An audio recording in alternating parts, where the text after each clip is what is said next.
Welcome to the Kennedy Events Podcast, where we feature top marketing, communications, and future of work leaders and share their biggest takeaways and insights. We love these conversations and hope you will too. Let's get started.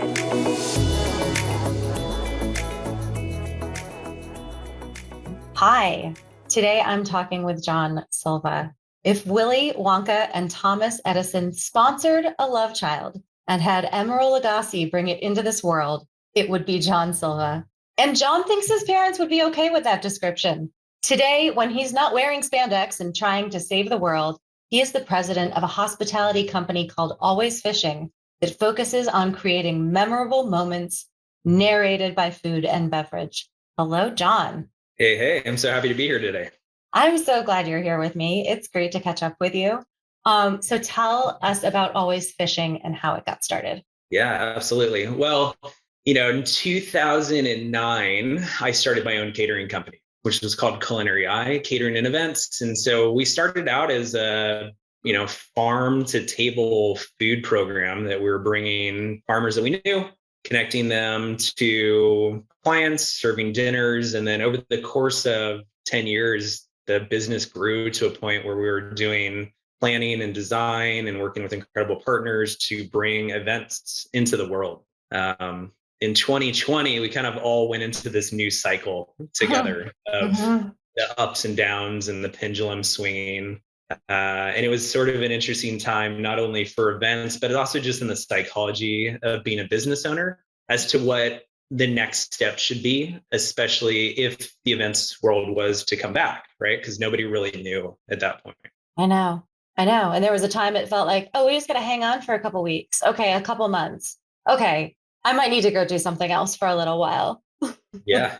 Oh, yeah, for sure. I mean, I legitimately went on walkabout. I had a second where I packed a backpack and told my family I needed some headspace and went into the woods. So, it was interesting. During all this, I mean, I had a colleague who had started his company as a catering company in an event space. And we had been flirting with this idea for about a year about if the event world comes back, how do we come back stronger? How do we come back with better offering? How do we create a team that's very supportive for everything that's in this industry? And so at that point, we decided to create basically a hospitality suite, which we now call Always Fishing Hospitality. And so underneath the suite, we've got Culinary, which was my catering company. We've got Metal and Match Catering, which is the business that he started. We've got a venue, which is in Oakland. It's in downtown Oakland that hosts 120 people for cocktail parties and sit down dinners and sort of a lot of social and corporate events. And then we have a bartending company, which is called Bar Car, that independently can go out and service people just for bar programs. Which is sort of our new feather in our hats, these really incredible Airstream trailers that pop out and can go in office as well. So that was it. We decided to collaborate, kind of reinforce everything we did and build on top of that and be, I don't know if one-stop shop is a phrase anybody uses anymore, but we feel we can fulfill a lot of needs in the industry. I think one-stop shop is better than turnkey. One of my least favorite phrases ever. Right. I don't ever want to be turnkey. I know you're not turnkey. But what does it do for you? Like if you're not a one-stop shop, what does it do for you? What does it do for your clients to be this suite of services and brands now? Yeah, well, the reality is that it allows us to solve more problems, right? We were able to provide more amenities, more offerings. Metal and Match is specifically designed to have menus that we've built that are seasonal, where we know our farmers, where we know who the purveyors are, that go into the components of each dish. And for a client that's coming in and they want something that is easily accessible in the planning side and doesn't have so much emphasis on customization, Metal and Match offers that to them. So whether this is a corporate event for 10 or a large tech launch for 5,000 people, all of this menu and the structure is designed, right? It's like methodically gone through so that you can choose from pre-established menus and we activate it for you. Mm-hmm. Culinary Eye will just always be somewhat of a unique thing, right? The focus from day one was very unique experiences where we have conversations with the couple if it's their wedding, or a corporate client if it's a tech launch, or any sort of social event about what the goal is. And that might be nuance of verbiage for the menu, or a specific product that's going onto the world, or first meals together as a couple that's dating. Yeah. And so we'll build the menu off of that, and we'll build the service style off of that, and the function, and then we'll design the food stations based off of that. So it satisfies people that want something that may only be done once and done really well just for them. Fascinating. So you've been in it a long time, and you just kind of took me through your recent evolution into Always Fishing. And I think you say you started Culinary Eye in 2009? Yeah, 2009.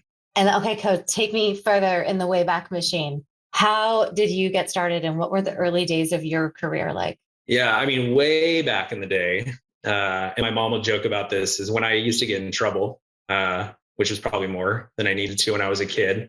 The way that I got in trouble is she would take away Galloping Gourmet and Julia Child and Yan Can and Cook, all the shows that I loved kind of geeking out on the weekends or after school watching. So that was sort of Wow. my like penance. She'd say, "Oh, you can get to watch your cooking shows." So I've always been really fascinated with walking into a kitchen or going into a garden and taking something and transforming it into something that people can eat, right? It's this kind of magical alchemy of it. Yeah. Well, and so podcasts are an audio medium, but we are also recording this for YouTube. So in visual medium, describe what's behind you Yeah. to the Yeah. So podcast behind me, listeners. yeah, I live in Marin, so north of San Francisco. I'm lucky enough that we found a home where our backyard is inking into China Camp, which is a state park up here. So in my background, if I look in my little screen that's on your big screen, we've got kind of this rolling hill. I've got tomato vines, which are starting right behind me, that'll grow up. And over the course of the season, they'll actually extend and cover this whole window. We'll have this really sort of awesome stained glass window of tomato vines. Oh, wow. And then we have a ton of herbs growing in the back, and seasonally we'll grow lettuces and all that stuff. So, being connected to that food cycle has always been big in my life. And we're lucky now that we live in a place where, I mean, it's right in my backyard. Yeah, that's amazing. What do you think is some of the real challenges that we're feeling in this moment in hospitality? Even as like people want us again and live events are happening and there's pent up demand, it still feels like there's a lot of pain out there. What's driving that?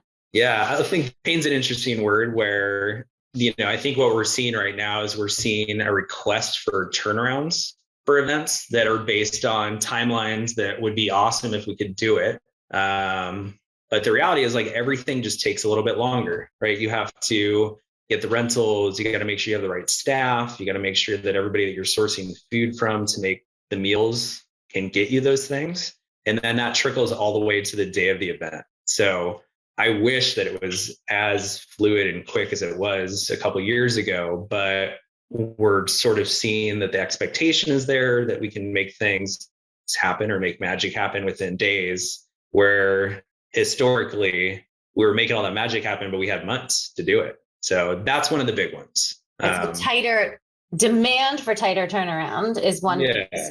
And then the challenge of like not being able to turn it around as fast as you'd like. Yeah. And having to manage. We're also just seeing this kind of across everywhere, is that a lot of the people don't exist anymore. So, oh, yeah.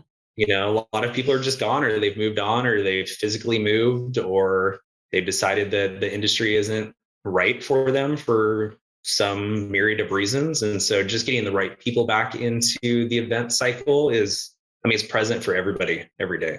Yeah. Yeah. And so for those of us who are still standing in a stressful industry, I think this invites an opportunity, a business opportunity to harness like what folks want and give it to them. But there's also an opportunity maybe to like pause and reflect and go like, okay, I got through this and here we are. And if I want to get through the next 20 years of my career or however long I'm in this, I need to do some things to shore up my like personal sanity. And, you mentioned going on a walkabout.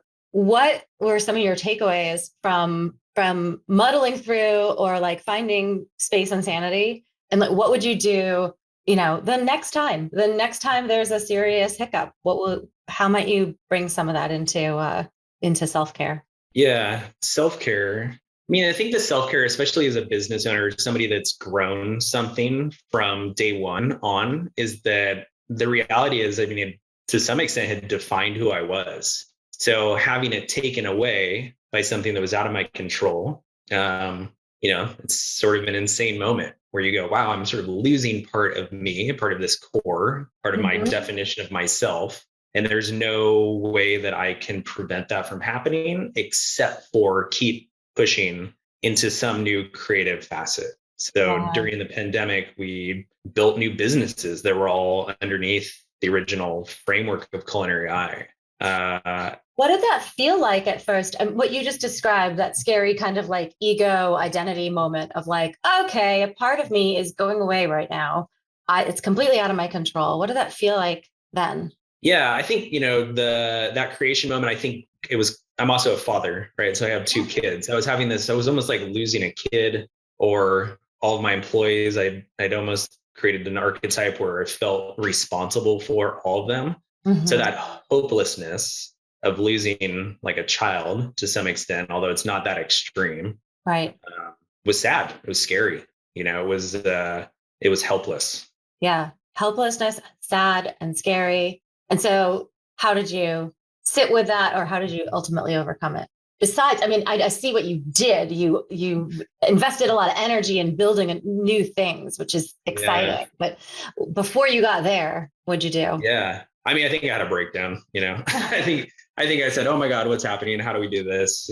Does this make sense? How do we support all these people? And then sort of doubled down and made sure that the next thing that we're building would support more people and kind of came out of it. What I really took away from at the end of the day was that, a business that you build is a business, right? It is something that functionally should support your life. It should support the people that are inside the business and do right on them, but it is not you, right? I own a business, I've developed it, I've grown it, but at the end of the day, if that's gone, I still exist. And so that, when I went and did my walkabout, I kind of was trying to think of that. I was like, well, this might be gone or on pause or whatever that means, but there's so much more of me that still is present, and I'm still a father and I'm still a husband. I still live in a creative world. I still love to cook, and all those things are the core, and everything else just grows out of that. So I wasn't really losing me, but it took me a minute to realize that I wasn't losing me. I was just losing a thing that I had built. And all that was completely ambiguous anyways, because I didn't know if I was losing it. It was just sort of future tripping on where we were going to go. Right.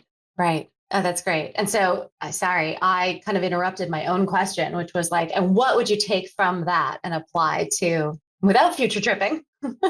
What would you be able to draw on that? And what would you do the next time there's a major hurdle? Hopefully it doesn't look like a COVID hurdle. Yeah. I mean, we've built this now where we're diversified in the business. B, it's supported. I have a business partner now, so instead of it all being on my shoulders, we collaborate on where we're going to go. We have a team that understands that we are nimble enough to work around the next blip and whatever that's going to be. And also just in the structure have built more of a runway ahead of us. So, strategically now, I think all of us are starting to go towards this idea of like, well, what if this happens again? And if you're not ready for it and not expecting it, then it's sort of shame on you. So that's where I'm at. I also understand that this business is a business, and the decisions we make are for the business. They're not for me as a person necessarily. And that detachment is a really good place to be in growth, because I can grow with the business, and the business can now grow without me as long as I place myself in the right position. Oh, that sounds really wise. Where you see yourself, and then how you see yourself in relation to the thing you're building. Yeah. I mean, I'd love to see it go bigger than me and bigger than my ideas and bigger than my control over it, because that's, I think that's where you get to something that's evergreen and get to something that has its own momentum and, magnet to it. Is that the people in the system behind it grow it bigger than you could ever imagine it being, just with your own creativity. Absolutely. I think that's what scaling looks like. I think that's what Maggie and I are trying to do with Kennedy Events. Even though I want to build a thing that where I'm replaceable and I'm not needed for the the wheel to spin. But then I also know that right now I can't picture myself being out of it. I don't want to be out of it. I want to be in it. Yeah. Yeah. Yeah. I think we're all going to want to be in it. Yeah. I love it. I still love all the dopamine hits of the wins and even some of the losses and all the side steps and all that stuff. So I don't want to be out of it. Cool. Tell me, okay, big or small, you just went there. Tell me about a recent win. A recent win.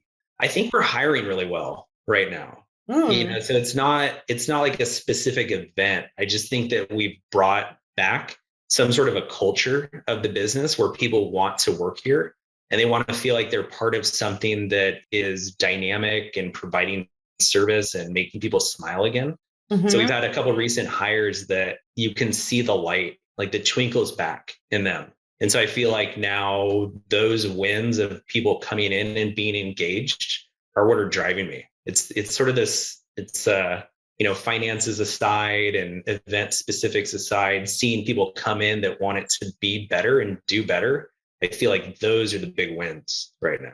That's really cool. What are you building? Like what are you cultivating, or what are some of your values that are attracting these awesome people? Yeah, I think that you can be in this industry and do right on the people that work inside of the business, and you can treat them well and treat them like talented, unique individuals and give them a stake, let them put some stake down and have a say in what it's going to be and not be so mandated. So that component in adding in creativity in the option and opportunity for people to bring their own light to this fire that we're lighting, I think is really cool, right? People go like, oh, I can design this station, or I can customize cocktails, or we can talk about different service styles, or, we can streamline this like planning booklet for our clients so they understand what the system is going forward and take out the, oh my God, why haven't we talked in a day component. That like engagement into the team is, I think, what's making people want to join. They want to bring it back. Like they want to be part of it and grow it. So it sounds like you have a team where everybody has individual creativity, concepts, ideas to contribute. Yeah. Contribute twice, instead of being told like, oh, no, we do it like this, or just hang tight. I'll let you know when I need you. Yeah. And it's part of the call to action weekly. I expect to have the team challenged by individuals, whether that's with driving new creative components or looking at stuff that we're doing and saying, hey, there's an infinite amount of opportunities here that we can streamline or better the system. And so people are expected to have a say. And I think they like that. It's not just hitting a timestamp every day. It's seeing it grow. Yes, absolutely. What are some of the things you think, I'll stick with just for the moment, like corporate clients in particular. What do you think they get wrong about you or don't understand about you and what you create? We are tasked constantly to, on the very base level, provide like food and drinks to people. But the reality is, within that, we're also the conduit for people gathering, and we're the trigger for the way people bond together. So when they come to us and they're tasking us to, create some sort of food offering or an activation or an immersive environment or some sort of thing that people are bonding around, I don't think they understand that we're also helping them get to this bigger goal at the end of the tunnel, right? I mean, we're making it all a lot easier, and we're doing our very best so that when people leave that, they feel like they've stuck to each other. We're creating stickiness, which is around food and beverage and all that. So we as humans sometimes aren't really very good at articulating why something's so important to us. Why food and drink? Like, because it's not like, because I just need to fuel myself. That's not what you're creating. It's bigger than that. Yeah. You hit on something really beautiful. We sometimes say building community. I like what you said, like moments where people are bonding. And I Yeah. think you also use always fishing to describe like memorable moments. So people creating memories together that they reflect back on that experience. It stays with them. That's the stickiness you described, right? Yeah, exactly. Yeah, cool. Yeah. So God, this is something when I ask creatives, I feel silly or foolish, but like, where do you get your inspiration? How do you stay like, well, there's a lot popping around in that brain of yours that sparks like incredible, like you said, Willy Wonka style creativity. Where do you get that from? Yeah. Well, I mean, I was an art kid, so I grew up and my mom was an artist and my dad was a creative. And, I grew up in the mountains and had, acreage to play in and all that stuff. So I really think I get my inspiration from physical things in the world. Mm-hmm. So, I'll go to antique fairs and walk around and pick stuff up and think about alternatives for the way it could be used. Or I'll go into a grocery store and look at different colors of produce or different textures of things and try to think what would be sort of like a shocking way to eat those sort of things or consume them in some sort of way. Or just the physicality of walking a space. And I was like, all right, well, where's the bottleneck and how do you create a cool moment in the bottleneck? Because you can't get rid of the bottleneck, but how do you engage with that? I also probably just spend too much time in my own head just thinking about weird stuff. So that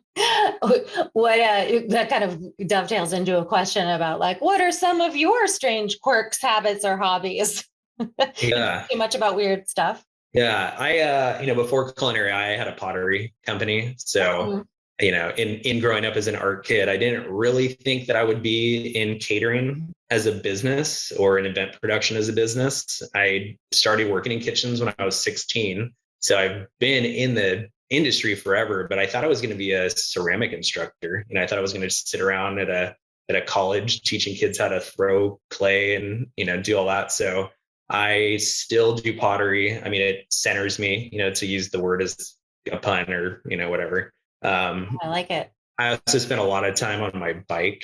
I call it road therapy. So I'll do call it like, hey, it's road therapy time. And, you spend your, a couple hours riding through the headlands and all you really get is a lot of headspace. And that gives you time to think about things and develop in your mind without distractions from everything like a computer screen or people asking you questions. I heard like an agnostic or an atheist describe they think of the word God as being an acronym for the great outdoors. Yeah, I like that. That works for me.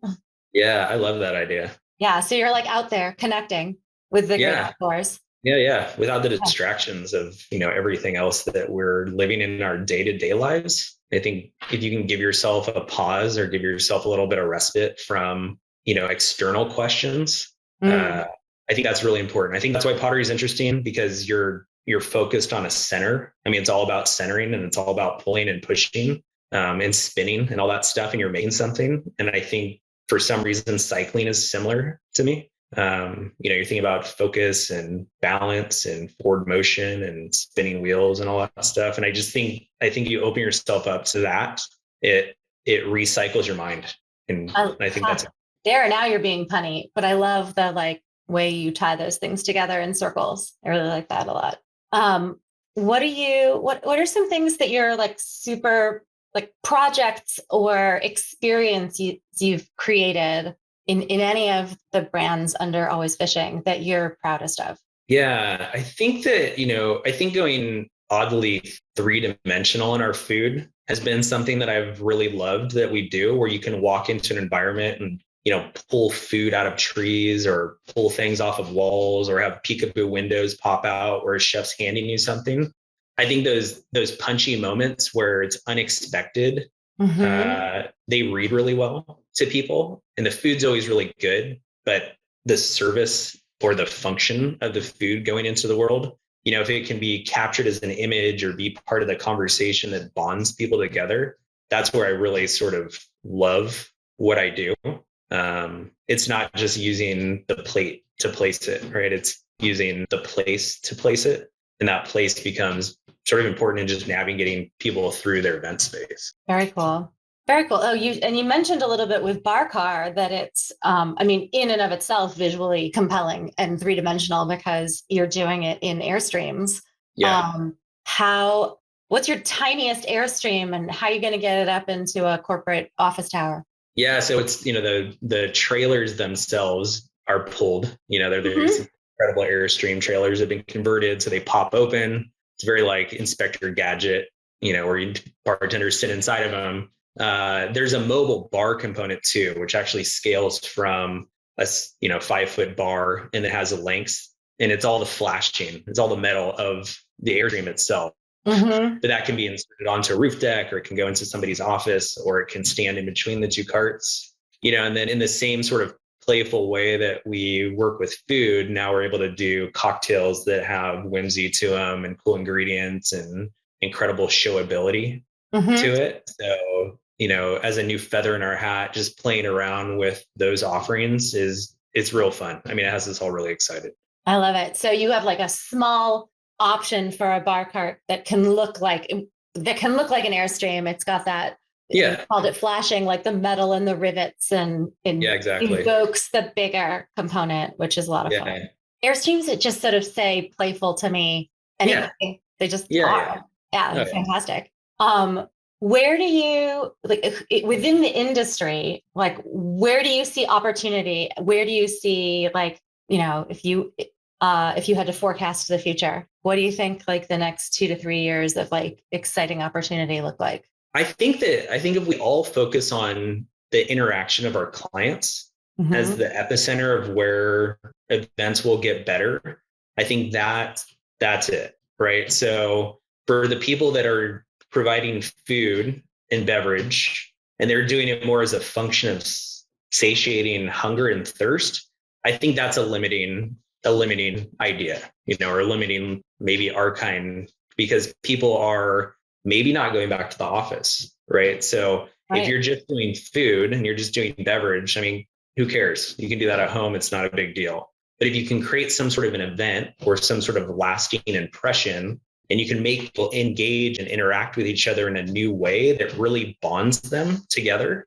I think that's the opportunity. I think that, I have a bunch of friends. I now know a lot of people that have been hired and fired and changed jobs and all this stuff. And I mean, they actually have not met coworkers. Yeah. So when they get together in office and they're meeting them, what is it that's going to be the plus to the dinner?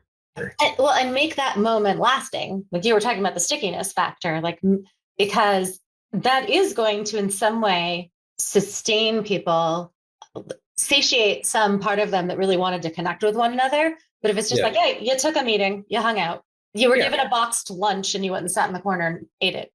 Yeah, for sure. Yeah. No fun. No fun.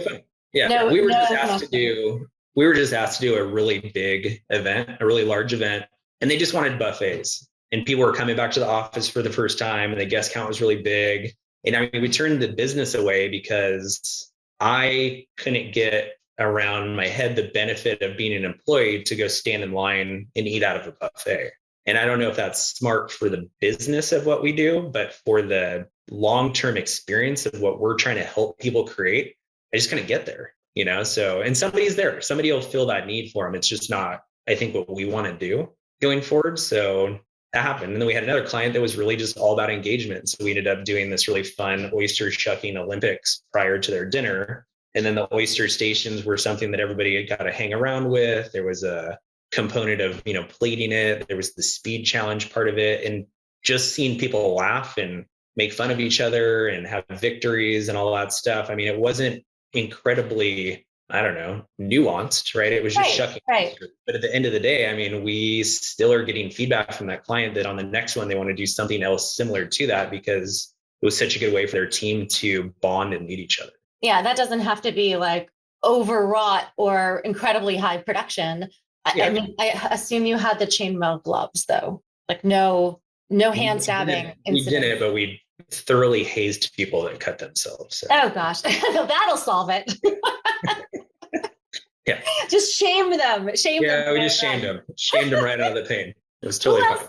Who else does a good job at this? Like if you have an opportunity and you're out in the world and you're seeing other folks in our industry, who else is good at getting the memorable, bonding, interactive, connecting part of this? Yeah, I think there's a company out of LA that I think is really focused on the way they collaborate Mm-hmm. um, with their guests and the way their guests experience things. There's two of them. One's called 14 Carats, and then Contemporary Catering down there. And I think, when we look outside of our own bubble of the Bay Area and we see other people do stuff that seems cool, they're doing it. Yeah. There's a company out of New York called Pinch Food Oh, Design that yes. actually does really interesting artistic displays. And that's kind of the core function of them is these kind of wow food experiences. Yes, high on the interaction and the visual. Yeah, Yeah. we've gotten to work with Pinch a couple times in the New York area, and it's been a while, but yeah, they do Yeah. that well. Yeah. Yeah. So I think Well, those are it. Like we've got some East Coast, West Coast peers, I guess, that are doing things that are fun. And then the competitive side of me, we're always trying to like step up the game and do things that are better. So it's good to have those sort of people in your, periphery where you can be yeah. like, oh, that's awesome. Like, let's keep pushing the industry forward. Also give you somebody to look at and say like, oh, I'm doing okay. If they're doing that and I'm doing this, I'm doing okay. Yeah. Yeah. Yeah. Who else do you think of as like who mentors you? Who has inspired you or given you good advice out there in the world? Yeah, mentors. I have a mentor who Yeah. actually is not in my industry, and it's a good place for me to have somebody that I work with because not that I know everything, but I'm just perfectly opinionated enough that when I collaborate, when I collaborate with other caterers and they're not on the hard push for going forward, I get a little stubborn and Hmm. frustrated with that. So I have a mentor. His name's Mark. He's a serial entrepreneur from the tech industry, and he challenges me constantly just to reevaluate. It sort of drives me nuts, but he's always like, "Is this a product or is this a service?" And he goes, because if it's a product, you can scale it. And if it's a Hmm. service, it needs to stay sort of boutique in my world. And so when we roll things out and we're thinking about whether or not it can scale or be repeated or should become something that we do over and over again, that always triggers in my head, is this a product or is this a service? Yes. Uh, Yes. And I've because heard in the the tech product, industry, I've heard people talk about like, are you building a piece of technology or are you building human in the loop, right. which is a product with a service component, which can't scale in this Yeah. or can scale, but can't scale in exactly the same ways. And it Yeah. sounds like sometimes you're building a human in the loop Yeah. I product. mean, a lot of the times we are. And I think that's, you know, on the culinary eye side, it's what sets us apart. And on the middle and match side, it's what solves that problem of, yes, this is a product. Like you specifically built all of these menus and all of this service so that if it's not what you want to make something that's a one-off, like this is it. This solves this for you. And we can do this all over the place for as many guests as you want. And it's quick to turn around on our side. But if you want something that's really niched and nuanced to you as a business or you as a couple or you as a company, then it's just going to take a little more work, and we probably only do it once. Right, right. I think that's it's super clarifying for you and hopefully super clarifying for the customer too. Yeah. Yeah, nice. All right, I'm going to ask you one last question. I feel sure you're going to have something really fun here. What is the craziest thing you've ever done? Oh my God. There's so many weird things that we've done. Probably one of the hardest and craziest things, we actually catered a movie shoot on Angel Island. Hmm. But the caveat was like we could not come back from the island until the shoot was over. So we hired a barge, we had RVs go out there, we had staged and staggered all the food so it would be serviceable over the course of 5 days. And then we'd gone in it with the planning that it was going to be this nighttime, no, there was going to be a daytime shoot for this military film that we were doing. Hmm. So we get out there, and of course, like the weather isn't good during the day, so they shift everything to the night. Hmm. All the food shifted to the night, which means all the planning kind of was out the window. And we realized we had 40 like bodybuilders on set that during the daytime, all they wanted to do was eat food. Hmm. So here we are, and we're in 40 knot winds, and we're feeding these giant men, and we're staging food out, and we're like having random people shuttle food over in boats and all that stuff. And I mean, in hindsight, you look back and it was like really funny. Yes. But when you're doing it, you're going, this is sort of insane that we're doing this. So I think those are often even in the moment when I'm having that, this is insane, this is exhausting, this is not going the way I thought it was going. I know in 3 weeks or 3 months, I'm going to be laughing about this. And sometimes that helps be a little less like, okay, maybe I can laugh at it a little bit now. yeah. Yeah. Oh yeah. Yeah. I mean, it's really funny because I can still see it and feel it to some extent. I might still have scars deep from it. Or you're like bone cold if you think about it. Yeah.